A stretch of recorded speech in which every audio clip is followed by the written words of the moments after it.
15. The place where funerals are way grander than weddings. In the Toraya region of Indonesia, death isn't seen as an abrupt end. A deceased person hasn't truly passed away until the family can pull off a proper funeral, one that is big enough and respectful enough. Because of this, it's not unusual for bodies to be kept in the house for a very long time while the family quietly scrapes together the money and plans the rituals. When the funeral finally happens, it turns into a massive, multi-day community event that draws huge crowds. The price tag on these funerals can give foreign tourists a total reality shock. A simple funeral runs about $3,000 to $10,000.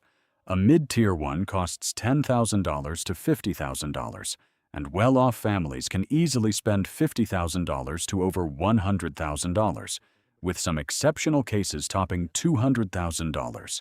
That's because the family has to sacrifice water buffaloes and pigs for offerings, and buffaloes are incredibly expensive, host rituals for days, and feed hundreds or even thousands of guests. The most surprising part? Plenty of families who aren't rich will go into debt or spend years preparing just to throw a massive funeral. To them, it's the ultimate way to show filial piety and honor their late loved one. Number 14. The dining culture called makan, pakai, tangan.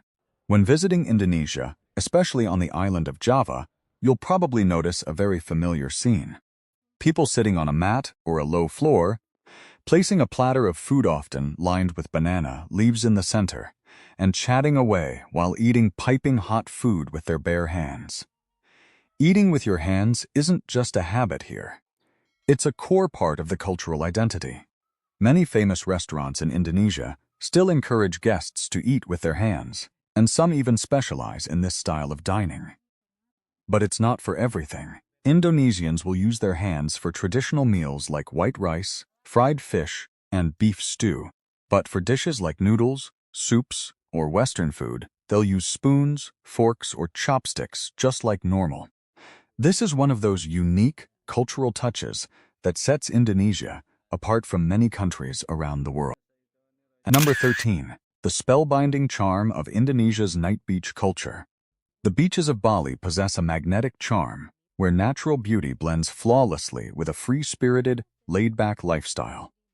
By day, the shoreline is packed with a sultry energy as international tourists confidently rock sizzling bikinis, soak up the golden sunshine, and catch the blue waves. It's the perfect space to celebrate body positivity and enjoy absolute freedom under the tropical sky.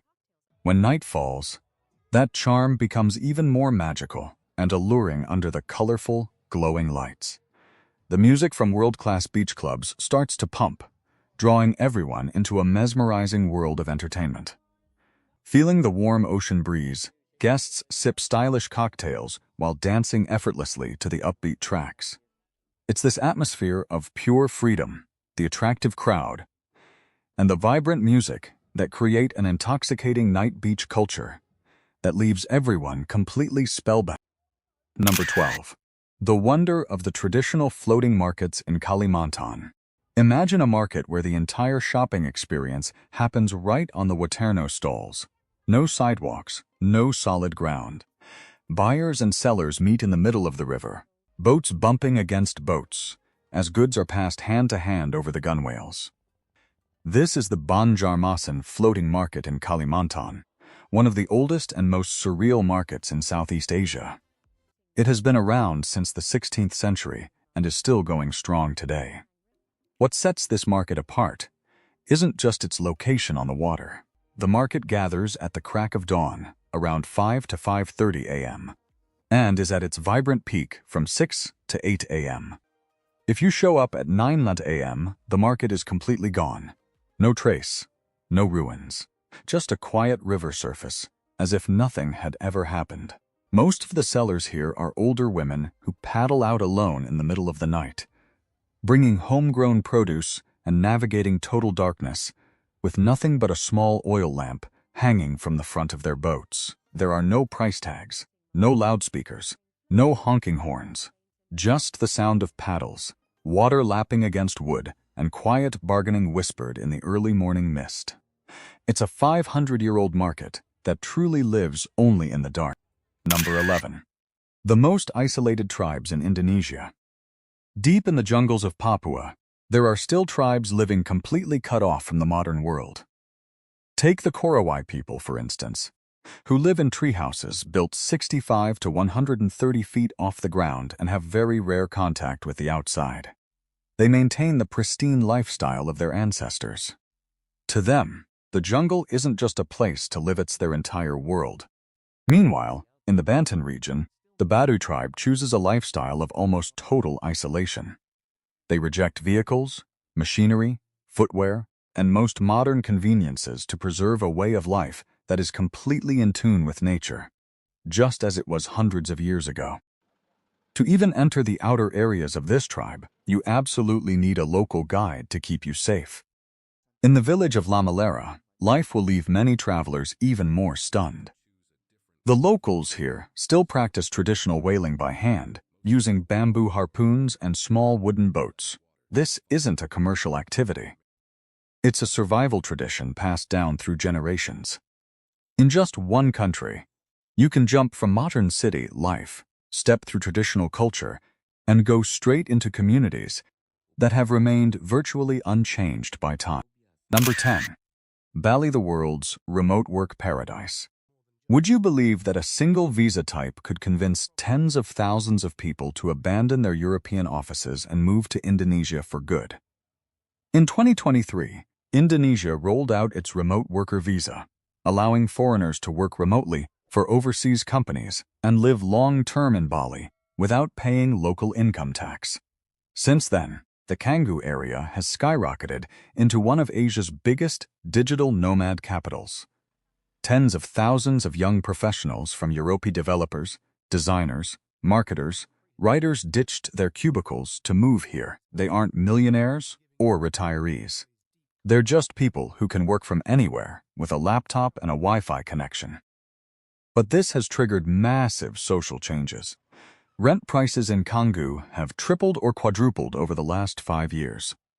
Western-style cafes serving $6 to $8 lattes are popping up everywhere, while locals still live on an average income of just $200 to $300 a month, eating meals at local joints, warungs, that cost less than $1. On the exact same street, two parallel worlds coexist.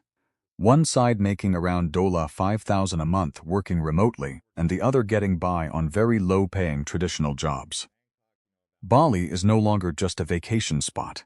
It's becoming a major clash point between globalization and indigenous culture. Number 9. The unique bride kidnapping, custom of the Sasak tribe. If you ever visit the beautiful Indonesian island of Lombok, you'll probably hear about a fascinating marriage custom practiced by the Sasak people. Here, when a couple decides to tie the knot, the guy is actually required to pull off a surprise bride kidnapping, whisking the girl away to his house before the official wedding can even happen. The catch is that this kidnapping has to be kept completely secret from the village and carried out discreetly under the cover of night. This act is seen as a proof of the man's courage and decisiveness, as well as a testament to the couple's fierce love. If the guy accidentally wakes up the neighbors or gets caught in the act, he faces hefty fines from the Council of Elders. Only after the girl is safely at his house does the groom's family formally visit the bride's parents to deliver the news and ask for permission to hold the wedding. What do you think about this challenging marriage tradition of the Sasak people? Let me know in the comments. Number 8. A warung isn't just an eatery, it's where all of Indonesian society meets. If you want to understand how Indonesians really live, go sit in front of a warung at 9 p.m. A warung is a casual sidewalk food stall, but calling it just an eatery doesn't do it justice. It's more like a community hub. There, people from all walks of life sit together in the exact same spot. Construction workers who just finished their shifts, office workers still in their dress shirts, students with their laptops open, or a young dad holding his toddler. Everyone is eating the same bowl of noodles and drinking the same glass of iced tea. The coolest part is the lisihan, culture dining directly on the floor. People roll out mats, sit cross-legged on the ground, and eat with their hands. It's not because they're short on tables and chairs. It's a conscious cultural choice. Sitting low makes everyone feel equal. No one is above anyone else. Warungs don't really have strict closing hours either. Many stay open from early morning until late into the night, and sitting down for a late-night meal by yourself isn't seen as lonely or sad. It's just a totally normal way to wrap up the day. If you had the chance, would you dare to sit on the floor and eat in the middle of a crowded warung like that? Type count me in, or no way! Number 7. Nightlife in Jakarta, Indonesia. The capital city of Jakarta boasts one of the most vibrant night scenes in Southeast Asia. Around 8 or 9 p.m., food districts start packing in crowds, looking for everything from local street food to international restaurants. Cafes stay open late, and many bars and clubs keep rocking until dawn, especially on weekends. Jakarta features plenty of rooftop bars overlooking a jungle of skyscrapers, the perfect spots with live music and evening DJs. These are absolute favorites for travelers wanting to catch the sunset and watch the skyline light up at night. The food streets are a paradise, packed until the dead of night, with stalls serving sizzling meat skewers, satay, fried rice, stir-fried noodles, and grilled seafood. You can also take a stroll through historic areas like Old Town Jakarta or Old Batavia to get a taste of a miniature Amsterdam in Southeast Asia. At Fatahillah Square, you'll find street performers and outdoor cafes. Plus, you can enjoy traditional Indonesian music or listen to some jazz and electronic beats. This is exactly what sets Jakarta apart and gives the capital its unique charm. Number 6. Where can you live on $1 a month? Cost of living in Indonesia. Would you rather live somewhere where $1 a month barely gets you by, or somewhere it lets you live like you're on a permanent vacation? In tourist-friendly hubs like Bali or Yogyakarta, the cost of living for expats is incredibly gentle. A comfortable one-bedroom apartment usually runs about $300 to $600 a month, while a villa near the beach might cost $800 to $1 Eating out is super cheap too, at just $1 to $3 a meal, and even mid-range restaurants only cost about $5 to $10.